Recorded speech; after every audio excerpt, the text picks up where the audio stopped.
नमस्कार दोस्तों, स्वागत है आपका हमारे चैनल में। मैं आपके साथ आशा मेहरा। आज हम आपके लिए लेकर आए हैं एंटरटेनमेंट की दुनिया से जुड़ी ताजा खबरें, गॉसिप्स और बॉलीवुड की सभी हॉट अपडेट। तो चलिए शुरू करते हैं आपका पसंदीदा शो। सबसे पहले बात होगी पुष्पा 2 के तेजी से 100 करोड़ क्लब से पहुंची करीब। भूल भुलैया 3 जनवरी 2025 से नेटफ्लिक्स पर होगी स्ट्रीम। अमिताभ ने केबीसी में प्रेम विवाह और परिवार पर की चर्चा। मुश्ताक खान का अपहरण, झेली यातना, पुलिस ने की जांच जारी। 2024 ट्रेंड्स, क्रिकेट, राजनीति, गर्मी, रतन टाटा और ओलंपिक हुआ सबसे ज्यादा सर्च। मनोज मांझू विवाद, मोहन बाबू ने पत्रकार पर किया हमला। बिग बॉस 18, टास्क, बहस और राजनीति के बीच हुई भावुक बातचीत। सबसे पहली खबर है, अल्लू अर्जुन और सुकुमार की बहुप्रतीक्षित फिल्म पुष्पा 2 दर्जों बॉक्स ऑफिस पर धमाकेदार प्रदर्शन कर रही है।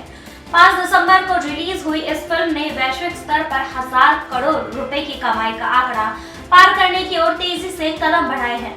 शुरुआती रिपोर्ट्स के मुताबिक पुष्पा 2 आज 11 दिसंबर को यह उपलब्ध हासिल कर सकती है, जिससे यह किसी भी भारतीय फिल्म द्वारा एक सप्ताह के भीतर ये रिकॉर्ड बनाने वाली पहली फिल्म बन जाएगी।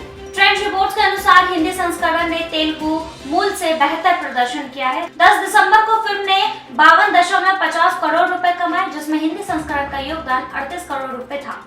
भारत में 6 दिनों में फिल्म ने कुल 645.95 करोड़ रुपए की कमाई की है, जिसमें हिंदी संस्करण ने 370.1 करोड़ रुपए कमाए और तेलुगु संस्करण ने 222.6 करोड़ रुपए का योगदान दिया है। पुष्पा 2 में अल्लू अर्जुन लाल चंदन सिंडिकेट के प्रमुख पुष्पा राज की भूमिका निभा रहे हैं। फिल्म भारतीय राजनीतिक व्यवस्था और उनके संघर्ष की कहानी का है। रश्मिका मंदाना, फहद फासिल और कई अन्य प्रमुख कलाकार भी फिल्म का हिस्सा हैं। 450 करोड़ रुपए के बजट पर बनी यह फिल्म अब तक 922 करोड़ रुपए की कमाई कर चुकी है और वैश्विक स्तर पर 900 करोड़ का आंकड़ा पार करने वाली सबसे तेज भारतीय फिल्म बन गई है। दूसरी खबर, कार्तिक आर्यन और विद्या बालन स्टारर भूल भुलैया 3 ने 1 नवंबर को सिनेमा घरों में रिलीज होने के बाद बॉक्स ऑफिस पर शानदार प्रदर्शन किया। टी सीरीज और सिने वन स्टूडियो के निर्माण में बनी इस हॉरर कॉमेडी ने घरेलू बाजार में 311.07 करोड़ और विदेशी बाजार में 78 करोड़ रुपए की कमाई करते हुए वैश्विक स्तर पर 389.07 करोड़ का आंकड़ा पार किया है। फिल्म का निर्देशन अनीश बाज़मी ने किया है और इसमें कार्तिक आर्यन के साथ विद्या बालन, तृप्ति डिमरी, माधुरी दीक्षित, विजय राज और राजपाल यादव जैसे कलाकार हैं। मनोरंजक कहानी, हास्य, रहस्य और ड्रामा के संयोजन ने इसे दर्शकों के बीच लोकप्रिय बनाया है। कार्तिक आर्यन ने अपनी निडर और मजाकिया भूमिका रूप बाबा के रूप में शानदार प्रदर्शन किया है, जबकि विद्या बालन ने मंजुलिका के रूप में अपनी प्रतिष्ठित भूमिका को दोहराया है। अब यह फिल्म जनवरी 2025 से नेटफ्लिक्स पर स्ट्रीम के लिए उपलब्ध होगी। हालांकि इसकी सटीक तारीख की घोषणा अभी बाकी है।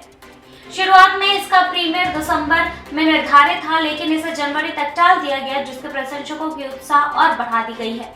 कहानी अलौकिक घटनाओं और मंजुलिका की प्रेतवाधित विरासत के इर्द गिर्द घूमती है। इसमें रूह बाबा और मीरा का रोमांटिक सबप्लॉट भी शामिल है, जो फिल्म में भावनात्मक गहराई जोड़ता है। फिल्म को सेंसर बोर्ड ने UA रेटिंग मिली है और इसकी अवधि 2 घंटे 38 मिनट है।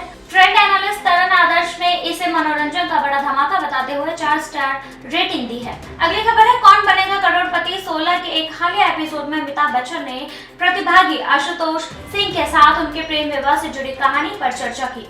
वडोदरा के सॉफ्टवेयर डेवलपर आशुतोष ने बताया कि वो 5 साल से अपने माता पिता से बात नहीं कर रहे। उन्होंने कहा, मेरे माता पिता केबीसी देखते हैं, इसलिए मैंने यहाँ आकर आपसे ये बात साझा करने का फैसला किया है।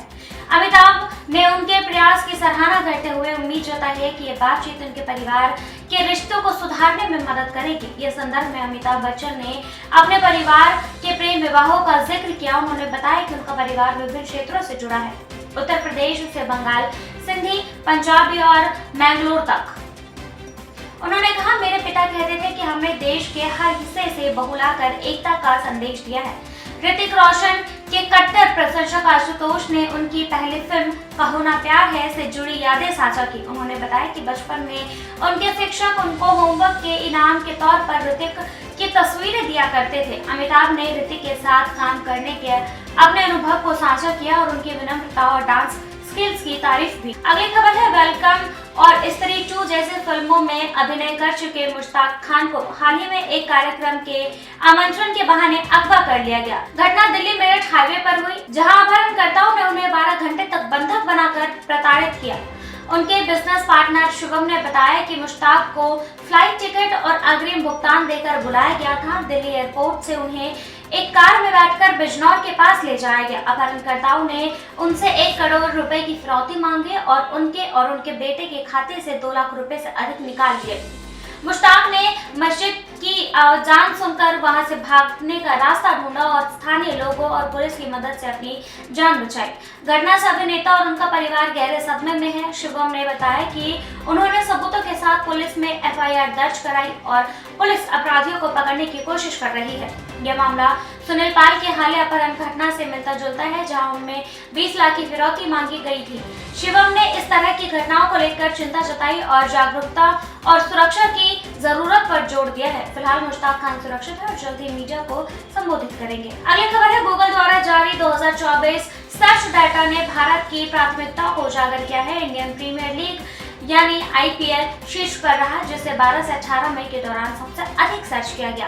क्रिकेट की गहरी रुचि का प्रमाण T20 वर्ल्ड कप का दूसरा स्थान हासिल करना भी है। राजनीतिक रूप से भारतीय जनता पार्टी यानी बीजेपी ने प्रमुखता से ध्यान आकर्षित किया है, खासकर 2 से 8 जून के दौरान, जब लोकसभा चुनाव 2024 के नतीजे घोषित किए गए थे। इलेक्शन रिजल्ट 2024 भी गूगल पर 4थे स्थान पर रहा, जो देश की राजनीतिक घटनाओं में रुचि को दर्शाता है।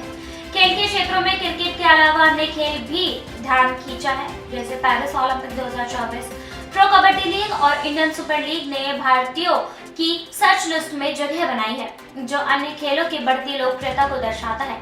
मौसम और पर्यावरण से जुड़ी चिंताओं में अत्यधिक गर्मी के लिए सर्च में वृद्धि दर्ज की गई है, जो बढ़ते तापमान के प्रभाव को रेखांकित करती है। व्यक्तित्व में उद्योगपति रतन टाटा ने विशेष स्थान पाया। उनके 86 वर्ष की आयु में निधन के बाद वो ऑनलाइन सर्च में प्रमुखता से उभरे, जिससे उनकी लोकप्रियता और योगदान में को श्रद्धांजलि दी गई। अगली खबर है 10 दिसंबर को हैदराबाद के जलपल्ली स्थित अभिनेता मंचू मोहन बाबू के आवास पर तनाव उत्पन्न हो गया। मनोज मांचू और उनकी पत्नी मोनिका के गेट पर रोके जाने के बाद सुरक्षा कर्मियों ने तीखे नोकझोंक हुई है। मनोज ने गेट तोड़कर प्रवेश करने की कोशिश की, जबकि सुरक्षा कर्मियों ने उन्हें रोका। विवाद और भी बढ़ गया जब मोहन बाबू ने पत्रकारों पर हमला किया। रिपोर्ट्स के अनुसार पत्रकारों की टीम ने घटनाक्रम को कवर करने की कोशिश की थी, लेकिन मोहन बाबू ने उनमें से एक पर हमला कर दिया, जिससे पत्रकार की हड्डी टूट गई। इस हमले के बाद पत्रकारों ने उनके घर के बाहर विरोध प्रदर्शन किया, माफी की मांग की और उनकी कार्रवाई की कड़ी निंदा की। मनोज और मोहन बाबू के बीच संपत्ति विवाद भी सार्वजनिक हुआ है। मनोज ने आरोप लगाया कि मोहन बाबू उनके प्रति पक्षपात कर रहे हैं और विष्णु मांचू को उनके खिलाफ तरजीह दे रहे हैं। संपत्ति विवाद और पारिवारिक झगड़े और तनाव के इस घटनाक्रम ने स्थिति को और भी गंभीर बना दिया है। पुलिस मामले की जांच कर रही है। अगली खबर है बिग बॉस 18 के 10 दिसंबर के एपिसोड में घर में जमकर बहस, राजनीतिक और भावुक बातचीत देखने को मिली है।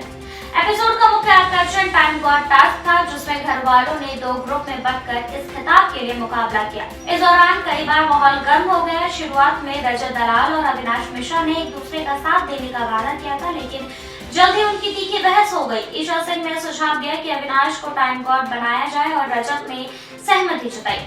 टास्क के दौरान एडेन रोज और सारा खान ने रजत को अपनी सारी बीवी करेंसी दी, लेकिन रजत ने इसे अविनाश के साथ शेयर करने से इनकार कर दिया। उन्होंने कहा कि उन्होंने उनकी सर्विस नहीं ली है। रजत ने तर्क दिया कि जो भी टाइम गॉड बनेगा वो उनके ग्रुप से होगा। अब रजत ने अविनाश से अपने पैसे वापस मांगे, तब अविनाश ने पैसे लौटाने से इनकार कर दिया है और रजत ने खुद सपोर्ट की मांगी है। ईशा के बीच बचाव करते हुए अविनाश का समर्थन किया, लेकिन यह भी कहा गया कि उन्हें रजत का नजरिया समझना चाहिए, क्योंकि वो नहीं चाहते थे कि चुनकरम को टाइम गॉड बनने का मौका मिले। उस समय अविनाश ने खैरात की जीत को लेकर अपनी नफरत जाहिर की। उन्होंने बताया कि पहले भी उन्हें सुनना पड़ा था कि उनकी जीत एहसान की वजह से हुई थी, लेकिन वो मेहनत से जीते थे। उन्होंने कहा कि इस बार वो टाइम गॉड की खिताब अपनी मेहनत से हासिल करना चाहते हैं। अविनाश का कहना था कि 10 हफ्ते घर में बिताने के बाद वो खुद को साबित करना चाहते हैं और अब वो टाइम गॉड बनेंगे, तब तय करेंगे कि किसे बचाना है। टास्क खत्म होने के बाद विवियन डेसेना ने चुनकरम को बातचीत करते हुए कहा कि उनका गेम में व्यक्तिगत तौर पर योगदान नजर नहीं आता। उन्होंने चुम को रणवीर मेहरा की शैडो कहा। विवियन ने माना कि चुम एक मजबूत कंटेस्टेंट है, लेकिन उन्हें अपने खेलों में और अधिक स्वतंत्र होकर खेलना चाहिए। चुम ने अपनी बात रखते हुए कहा कि उन्हें भरोसा है कि करण जरूरत पड़ने पर उनका साथ देंगे और वो भी उनके लिए ऐसा ही करेंगे। हालांकि अविनाश ने चुम से कहा कि करण ऐसा शायद ही करेंगे। उन्होंने ये भी इशारा किया कि उन्होंने और करण ने उनके बारे में चर्चा की थी, लेकिन इसे विस्तार से नहीं बताया। बाद में चुम ने ये बात करण और शिल्पा शिरोडकर से साझा की। करण ने इसे उनकी दोस्ती पर संदेह के रूप में लिया, जिससे दोनों के बीच तनातनी हो गई। हालांकि रात में दोनों ने एक दूसरे से माफी मांगकर मामला सुलझा लिया। इस बीच तंजिंदर बग्गा ने चुम से बात करते हुए पिछले एपिसोड में उनके नॉमिनेट करने को लेकर पछतावा जताया। उन्होंने कहा कि इस फैसले में उनकी रातों की नींद छीन ली और उन्होंने इसे दिल से नहीं किया था और उनकी बातों से चुम की आंखों में आंसू आ गए और विवियन से आकर माहौल को हल्का किया। तो दोस्तों, ये थी आपके एंटरटेनमेंट की सबसे ताजा खबरें। आशा करती हूँ आपको ये शो पसंद आया होगा। अगर पसंद आया हो तो लाइक और शेयर जरूर करें और ऐसे ही एंटरटेनमेंट अपडेट्स के लिए हमारे चैनल को सब्सक्राइब करना ना भूलें।